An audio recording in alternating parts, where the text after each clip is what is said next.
You know it's a very big club, so you have to go for the top. Rangers had equalled Celtic's 9-0. Don't care what happens the rest of the time, win this year. You can be a hero, you can go down in the history books of Celtic Football Club. The pressure is tremendous, but that's what makes football what it is.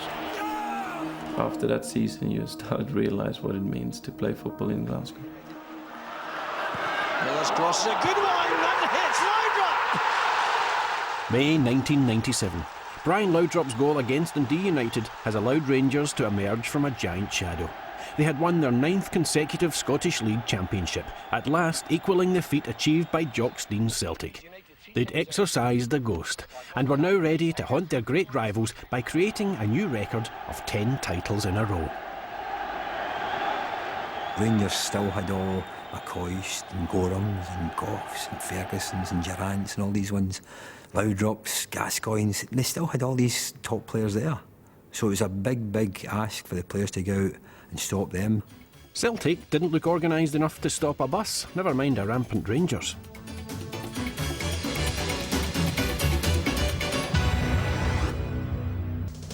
Hello, Tommy Burns has been sacked as manager of Celtic. Not only did they lose their manager without a replacement lined up, they also lost club captain Paul McStay to retirement. Then there was the departure of the three amigos, Van Hooijdonk, Cadet and Di Canio. As early as mid-June, the tabloids had dusted down their Celtic in crisis headlines. As the fans' call for a big-name managerial appointment grew to fever pitch, the man in charge remained calm. You just have to keep your eye on the ball, follow the plan, stick with what you're trying to do, make sure you get the best people, and let them get on with it. McCann's first summer recruit was something of a surprise. Lawyer and former commentator Jock Brown joined as general manager. The two of them set about finding a head coach who, it appeared, would have to salvage Celtic's season, even before a ball had been kicked. The Scottish media had 38 different dead certs for the job, including Johan Cruyff and Bobby Robson. The frenzied media speculation continued until the day McCann and Brown unveiled their man, plucked from the obscurity of Japanese domestic football, a Dutchman, Wim Jansen. No, I think at that time for me Celtic was a big club and a big challenge to be a coach there. Just 31 days from the start of the season and with a half-empty dressing room, Jansen needed to build his team fast. Craig Burley joined from Chelsea, Darren Jackson came in from Hibs, and goalkeeper Jonathan Gould turned his back on Bradford City reserves for his shot at the big time. Stefan Mahi joined from French club Rennes, Reggie Blinker arrived from Sheffield Wednesday. Oh yes, and a Swedish bloke called Henrik Larsson decided to try out his luck in Glasgow after toiling at Dutch club Feyenoord. Wim brought in about 7 or 8 players straight away, and we gelled quite quickly actually, and I think it helped because we were that many. Jansen's fledgling squad had barely got to know each other on the training ground before they were pitched into battle, away to Hibs on the opening day of the season. The Celtic fans arrived at Easter Road more in hope than in expectation that this was a Celtic team capable of stopping 10 in a row. With the match level at 1-1, Celtic brought on substitute Henrik Larsson to change the game. He certainly did that. He hates it to this day. You know, you mind Henrik Larsson's first touch was a plastic tick Charlie. Henrik Larsson. Oh, given away. It's Chick Charlie. What a hit! What a fantastic goal! I have to blame Darren Jackson because he showed me short, gave it to my feet, and then he went away. And after it, Henrik said that didn't make a good enough angle, but he just wasn't a great passer of the ball. No, it doesn't matter. I mean, I had 7 years at the club, and I think I made up for that mistake. In those early days, Jansen's team didn't seem to know whether they were coming or going. There was a total misunderstanding of what Wim Jansen wanted. There seemed to be a lot of long balls, and I think I described at one point it being like playing at Wimbledon. Despite the setback at Easter Road, the 46,000 fans who turned up at Celtic Park the following week still had high expectations of their team. Expectations that were shared by the assistant head coach. I'm saying to the players, no one comes to Celtic Park and wins. No one comes. This is the fortress. This is where we're going to win every game. But then Feldman have it. Here's Moore. An opportunity for Bingham. and he scored! Except someone left the drawbridge down. Dunfermline stormed the fortress and pillaged a 2-1 win. He's done it. Celtic trail by 2-1. And the significant thing in that game was that we had a sit down with the manager after the Hibs game and had a talk and saying, look, we weren't happy with the sort of style that we were playing. We didn't think we had the players that could play that kind of system that he was wanting. So he changed it for the Dunfermline game for us that we thought would have worked, and it didn't. This wasn't just a shock home defeat. This was catastrophic. 2 games into their most important season ever, and Celtic were languishing at the bottom of the league. The patience of the Celtic fans was wearing thin, the press smelled blood, and there was concern in the boardroom. Well, obviously, nobody wants to lose 2 games. Celtic are not supposed to lose matches to teams of that level, right? But it happens. And we knew at that time that we were not ready. We knew that, but we have to build on it and we have to go on. We were way off the pace, and I think we may have been getting into the St Johnstone game, which was our next game, which had we lost would have been the worst league start in Celtic's history. So Celtic couldn't afford to put a foot wrong. But had it not been for a moment of genius, history might have wandered off down a different road. And Davidson drives it over, drives the ball! What a save by Jonathan Gould! That's nothing short of miraculous. I thought, he's going to smash this, and I got my hand up from nowhere, so it kept it out. But then at the other end, Henrique went and scored on of what became a trademark bullet header. And Donnelly on the right. Here's Larsson! He's done it! Right on half-time, Celtic have struck! And that game just changed us all around. It just gave us that little bit of belief. Vikhorst to Jackson. Curling effort. Superb goal by Darren Jackson. And the shot was top-notch. Darren Jackson celebrated his goal, but within days, his world threatened to crash around him. First, Darren Jackson is to undergo brain surgery. The Celtic striker will have the operation in a bid to save his football career. It was a major operation because it was the brain, but the operation I had was a minor operation in the brain, which I was happy about. But as I say, I was looked after superbly, and Celtic were great. Despite Jackson's illness, things started to turn in the league. Celtic were also mounting a UEFA Cup challenge. In the first round, they drew Liverpool in what was predictably billed as the Battle of Britain. Draws in both legs of the tie meant Celtic went out on the away goals rule. They had matched the 4 times European champions goal for goal, but their newfound confidence didn't stop there. The team were also in the middle of an 8-game winning run in the league.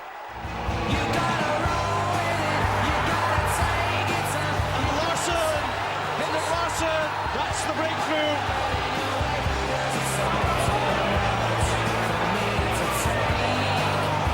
And Celtic are cruising.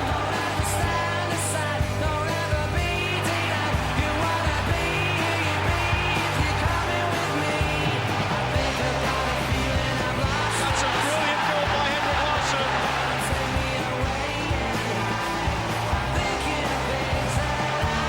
O'Donnell. They were growing as a team, and they really showed me the team spirit on the practice and at the games. And that was for me the most important thing.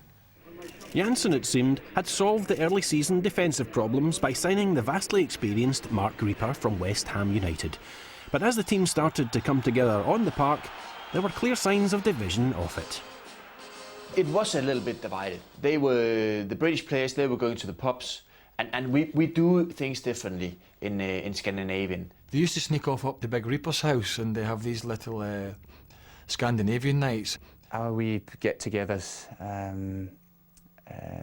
were dubbed snuggle boggles. They had a smoggle boggle or snoggle ball, or whatever it's called, you know. Smorgasbord. I think you just use it as an excuse to get bladdered.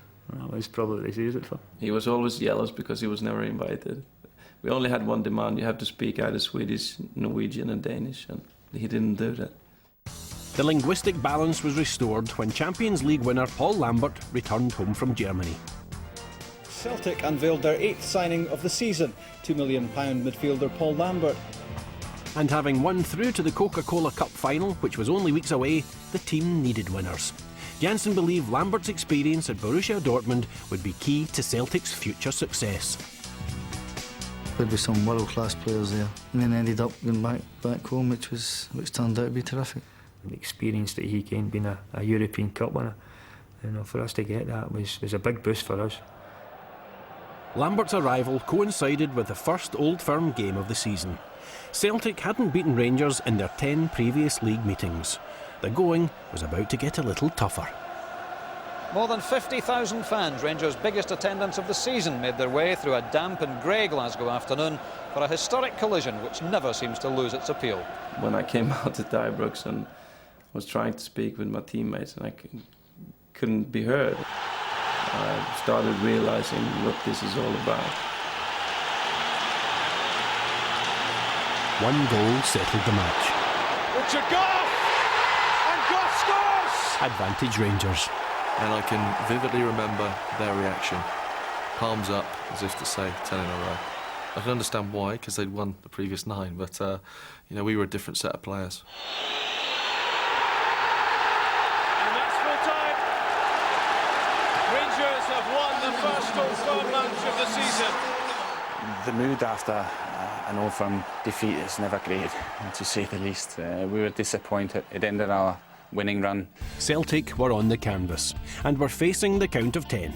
Rangers didn't want this title fight to go the distance, and in 11 days' time they'd have the chance to deliver a knockout. But first, Celtic were beaten 2-0 by bottom of the league Motherwell. And Paul Lambert wasn't exactly living up to his billing. I was having an absolute nightmare trying to get my game going, and as I said, the proof was in the pudding when I haven't really kicked a ball in earnest for the first wee bit, and people were then starting to doubt, was I the right signing or not? Consecutive defeats, and now Rangers again. Another going over by Walter Smith's side, and there may be no way back. It was important not to lose the first goal. Negri again looking dangerous. Negri! He's done it this time! 1-0 down, getting late on in the match, crowd getting restless, manager getting restless, you can see in the touchline, and Big Stubbsy comes up and knocks one in. Stubbs' injury time goal hadn't allowed the gap at the top of the table to widen, and of equal importance, it gave Celtic a massive boost ahead of the Coca-Cola Cup final against Dundee United. Vicourse making a run, it's a good run too. He's got some time to have a look here. And there's the opening goal! It's Mark Reaper! No pass, it's given away by United, this could be trouble. Henrik Larsson takes a deflection! And that's number 2! It's a good run this from Reggie Blinker. And a good ball in! That's number 3, and it's Craig Burley! For myself, being a captain, to lift a trophy right away immediately was great, but I think more importantly for the whole team and the whole supporters, it gave them a boost to knowing that the team can be successful and not have another barren season. What a lift. All of a sudden the players now are thinking, we can win things. First trophy of the year, and we go and win it. With a trophy to their name, the squad were never going to have any problems celebrating.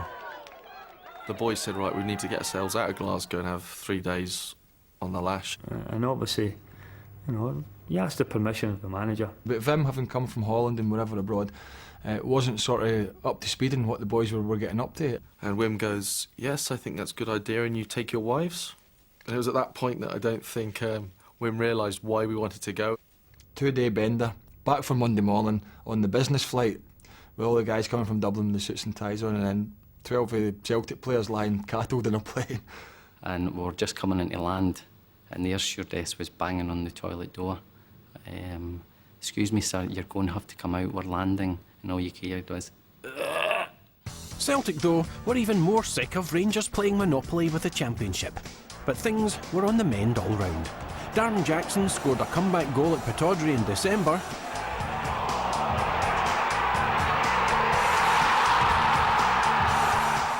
And he was so happy, he wanted to cuddle the world.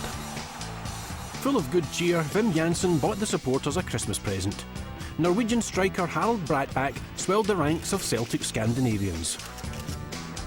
4 wins in 6 kept Celtic hot on the heels of Rangers in the run-up to their vital New Year clash. Folklore decreed that the winner of this fixture would go on to win the title. Here's where the tension really begins to bite for the players. We knew we had to win the game. Certainly we couldn't afford to get beat. So there was a bit of tension. That was a vital game for us. There were, I think, a few points ahead of us at the time. McNamara, lovely ball for Burnley! That's the goal Celtic have been waiting for! Burnley got a good goal to put us 1-0 up. We had there was a great feeling going through the team, and we were on the high. Allen stops has stayed up. Goff got it away. And it's Paul Lambert! And that's the goal that seals the game for Celtic. So I've got this big bottle of champagne from my after-match interview, and I can remember going into the dressing room and started spraying it about, soaking all the lads' suits, and Wim Jansen turned to me and in typical straight, he went, "We've only just won a game, we've not won the league yet." For the Celtic fans at least, this really was the season of goodwill. They now believed that the dreaded 10-in-a-row scenario could be avoided. Their festivities lasted most of January. Inside the club, though, it was a different story.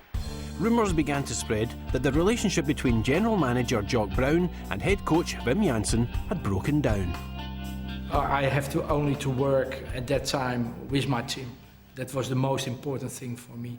The only thing was winning the championship and do the best with the team. I think most is an idea, actually, what was going on, but you can never ever really come out and say. The players just had to keep their heads down and keep focusing on what we had to do. But the machinations of the boardroom did seem to affect the dressing room. Between January and March, the team dropped vital points against Motherwell, Dundee United and Hearts twice. Fortunately, the form of the team from Govan was wandering from the straight and narrow too. Well, I think you could put that down to the pressure that both teams were under and the significance of it. And the Rangers want to beat Celtic's 9 in a row, and us want to stop Rangers getting 10. The championship frenzy was reaching such a fever pitch that the Scottish Cup had become a sideshow. Until that is the semi-final draw. Rangers will play Celtic. In the Cup, it was first blood to Rangers. Now in from McCoist! Ali McCoist for Rangers! Goals from McCoist and Alberts put them into the final. In the title fight, psychologically, Celtic were on the ropes again. It seemed things couldn't get much worse for Celtic, but actually they could. In a highly unusual move, Jansen released a statement to the press regarding his Celtic contract, confirming the rumours that had been rife in Glasgow for weeks, that Jansen was paving the way for his departure. There was nothing behind it. I just want to say, okay, my contract is finishing and that's it. And I have to think about it. I don't think he felt comfortable in the job. They also felt as a board that he was just not particularly cut out for this responsibility of Celtic's head coach. Celtic were 3 points clear at the top going into the last Old Firm game of the season. There were 5 matches left and one false move could prove fatal. Celtic's cherished history was on the line. One stumble by the Parkhead club and Rangers could be on their way to the perfect 10. Rangers kick off. Eagerly anticipated, doesn't quite cover it. Launched in by Lorenzo Amoruso, up was Richard Goff, away by Mark Rupert. Eunice Turn! What a goal by Turn! It's Alberts! Alberts hammers in the second! The 2-0 was a body blow. I can remember that having a real effect on me and thinking, we've got it all to do now. And there was a realisation then that not one side was going to run away with it. In fact, the Old Firm would continue to slug it out at the top of the table. By the penultimate weekend of the season, Celtic were hanging on to the lead by their fingertips. But events were about to take an unexpected turn over at Ibrox. And that's in for John Henry, and Ali Mitchell! And Ali Mitchell hits the winner! Rangers' shock defeat against Kilmarnock had left the door wide open for Celtic. A win at Dunfermline the following day, and the race for the title would be over. How could it go wrong? They would be crowned in the Kingdom of Fife. Perfect. The players believed the game was a foregone conclusion, and the supporters shared their blind optimism. So we had a lot of Celtic fans traveling, and they were shouting more or less congratulations because they couldn't see us dropping point at Dunfermline. We were all talking about it before. You know, we can go out, if we win today, we can go out and have a great night. Taken up well by Jansen, there's a run through again, that's it! Celtic have scored! Things were going great for us at the start of the game. We went 1-0 up. Simon Burnley got the goal.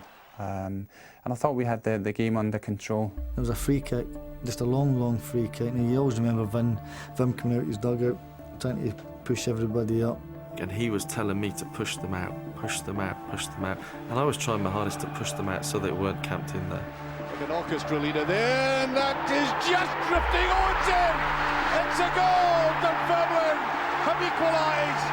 Falconbridge, the 19-year-old from Coventry, is about to spoil the party. We were 7 minutes away from winning the league, and Wim certainly wasn't happy, to say the least. He was going absolutely ballistic, no wonder, and we just couldn't believe it. Quite a disappointment. We're all, we thought we were going to do it that day, and it didn't happen. The party bus was going a little bit too early, I think. The game's now going to go down to the last game of the season. Great for everybody else. For the players and the fans, it was a nightmare. The joy of Saturday had turned into deep despair. They'd blown it again. The only crumb of comfort was that they were now 2 points clear of Rangers. Their chance to cement their place in history would be in their own hands on the very last day of the season. I think the nerves, everything was coming into play. Just the training wasn't great.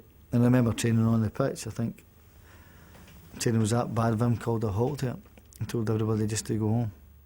The pressure at that time was very high. Winning the last game, stopping 10 in a row, you know everything about pressure up. And I think that was the most important thing for the staff, to get the pressure off the players. And the most important week of the campaign, the whole season, stopping Rangers 10 in a row. I was winning the First League Championship, and we decided to get for a wee night out. Then we started fighting out in the street and carrying on with Johnny Gould. And I remember someone trying to stick my head through some iron bars. I can remember, But being Gouldy, yes, of course, I'm just surprised he didn't get his head stuck in between those bars. And Celtic fans and people were driving by and saying, there's the Celtic players, have they not got a big game at the weekend?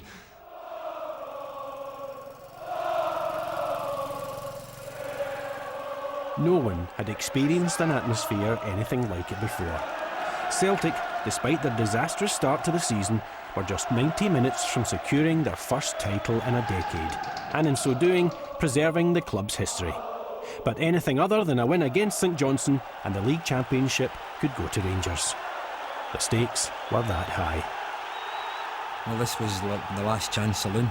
The players knew exactly what was wanted. There's no other chances. 2 minutes into the game, and Mr. Reliable, Mr. Legend, Henrik goes and bangs one at the corner, and you think, oh, you're beauty. Larson lining up for the shot! What a start for Celtic! 2 minutes gone! When we scored the first goal, everybody was jumping up and down, and the level of noise that I heard there, I don't know if I heard it ever again. But Celtic's din wasn't enough to completely silence St Johnstone. Celtic need to keep their concentration, and Georgia Ball misses a chance to equalise. Everywhere in Celtic Park, nerves were frayed. The fans knew that Rangers were ahead against Dundee United and feared that one St Johnstone goal could end Celtic's championship dream. Until... In for Harold Bradback! He's done it! Harold Bradback scores the goal, which may well give Celtic the title. When he scored the second goal, from that time I knew we could win the game for sure, and we were the champion.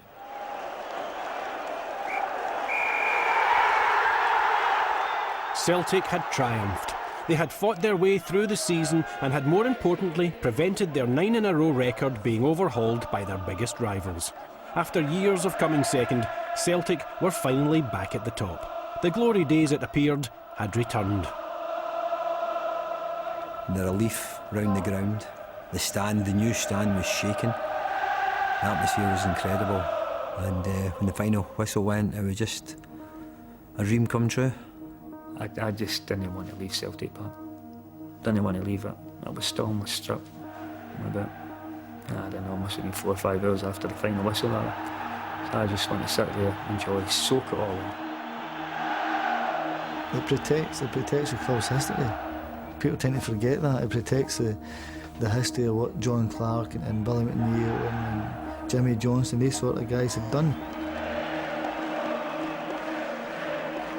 It was not only winning the championship, but stopping 10 in a row was for the Celtic supporters so important.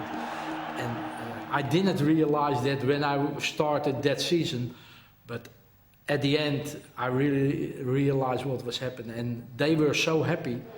The face of every Celtic fan was filled with joy, but their expressions may have changed if they knew what was to happen next. When we had the lap of honour at Celtic Park and all the team were away with the trophies and Wim and I were just walking, and he just smiled and he says, what a way to go. I made already the decision for myself some days before, I think. You have to respect the man when he makes his decision, and if he feels that it is the right one, you have to respect it, because he's the one who has all the answers. He knows what's been going on behind the doors, closed doors. We decided, actually well before the end of the year, that not to renew his contract, not to give him a new contract. And I think by the same token, he decided that this was not for him.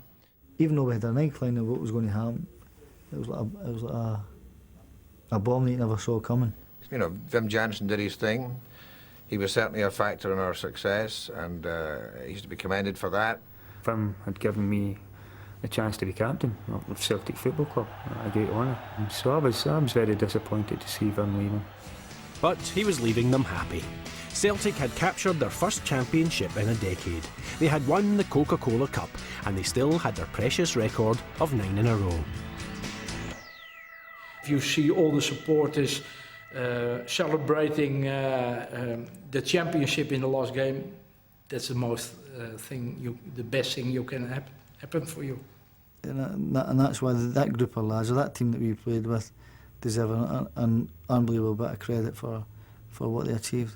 So now 2 wonderful football clubs are both sitting on 9 in a row each, and for me, that's the way it should be.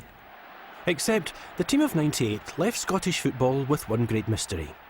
Why did the players wear T-shirts emblazoned with the phrase, "Smell the glove"? They swore each other to secrecy. But now we can reveal the true glove story. You ask the players. They know more better than me. Smell the glove. That caught the imagination, didn't it? Can I tell you? Smell the glove. It's something over nothing. It got the press into a frenzy. Can't say anything. I'm under instructions. Well, I remember us driving into Kilmarnock. I think it was one just prior to Christmas, and there was on the wall. You drive through houses into the ground there, we used to, and on the wall there was just a glove. Smell the glove. And we all just started saying it on the bus, and it just became a catchphrase from that point. If you give me a list of players that you've been talking to, I would know. I'm going to have to be a goalkeeper with it. Whoever let it out the bag will be drummed out the brownies. That's it.